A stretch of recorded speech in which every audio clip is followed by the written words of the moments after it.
الله أكبر الله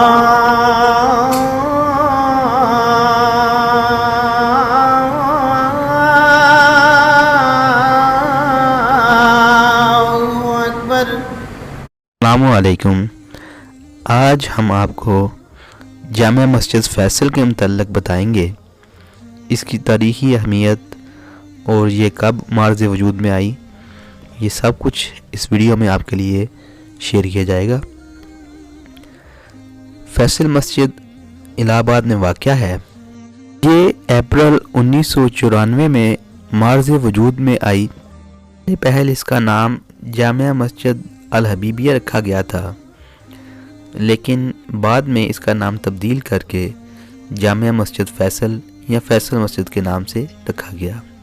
عمارت کے متعلق بتاتے چلیں کہ اس میں آپ کو سفید رنگ نمایاں نظر آئے گا. مسجد کی دیواروں اور چھت کا اور فرش کا رنگ آپ کو سفید نظر آئے گا. زیادہ تر تقریباً 700 سے 1000 نمازی یہاں پر نماز ادا کر سکتے ہیں. اس مسجد کا سنگ بنیاد جناب ابو زاہد محمد سرفراز خان صفتر صاحب ککھڑ والے ان کے بدست رکھا گیا، اور یہ اکتوبر 1992 میں ان کے ہاتھ سے اس کا سنگ بنیاد رکھا گیا، اور اس کا پرانا نام الجامعۃ الحبیبیہ رکھا گیا تھا. مولانا سرفراز خان صفتر صاحب، جن کی شخصیت کسی تعارف کی محتاج نہیں. مولانا سرفراز خان صفتر صاحب شیخ الحدیث و تفسیر تھے. آپ دیکھ رہے ہوں گے کہ اس کی سنگ بنیاد کی تاریخوں میں تھوڑا بہت فرق نظر آ رہا ہوگا. وہ اس لیے کہ اس کا پہلا سنگ بنیاد 1992 میں حضرت شیخ التفسیر و حدیث مولانا سرفراز خان صفتر کے بدست رکھا گیا، جبکہ بعد ازاں اس کا نام تبدیل کر کے فیصل مسجد رکھا گیا. اس کا نام فیصل مسجد رکھا گیا تو وہ تاریخ 1994 کی تھی، اس لیے تاریخوں میں فرق آپ کو نظر آ رہا ہوگا. فیصل مسجد کے بانیوں میں جناب الحاج حبیب اللہ صاحب، میاں محمد شریف صاحب اور میاں محمد رفیق صاحب اس کے بانیوں میں شامل ہیں. موجودہ اساتذہ میں جناب قاری محمد یونس اختر صاحب اور قاری محمد طیب صاحب شامل ہیں. جناب مولانا محمد یونس اختر صاحب جو کہ مسجد کے خطیب بھی ہیں اور مسجد کے منتظمین میں بھی شامل ہیں، اور مسجد کے خادموں میں خود کو شمار کرتے ہیں. مولانا یونس اختر صاحب تقریباً 20 سال سے اس مسجد کی زینت ہیں. اگر یہ کہا جائے کہ فیصل مسجد کو آباد کرنے میں مولانا یونس اختر صاحب کا بہت بڑا ہاتھ ہے تو یہ بالکل سچ ہوگا.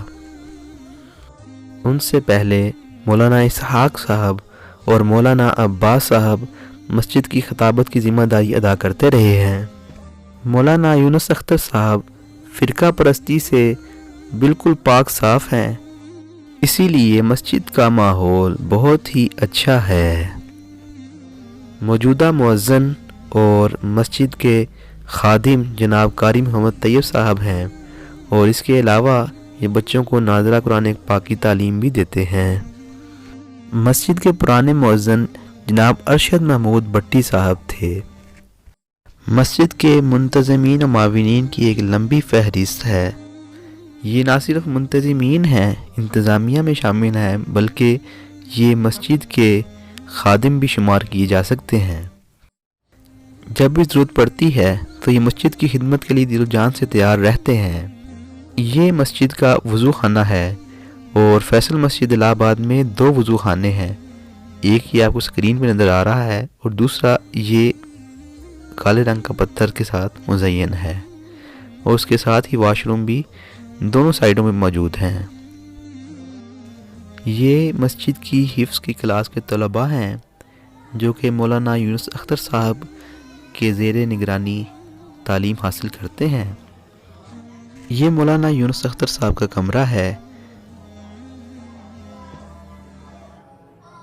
یہ ناظرہ قرآن پاک کی تعلیم کی کلاس ہے، جس کے معلم جناب قاری محمد طیب صاحب بچوں کو ناظرہ قرآن پاک کی تعلیم دیتے ہیں، اور یہ آپ دیکھ سکتے ہیں صرف بچے جو ہیں، لڑکے جو ہیں، وہی یہاں پر تعلیم حاصل کرتے ہیں۔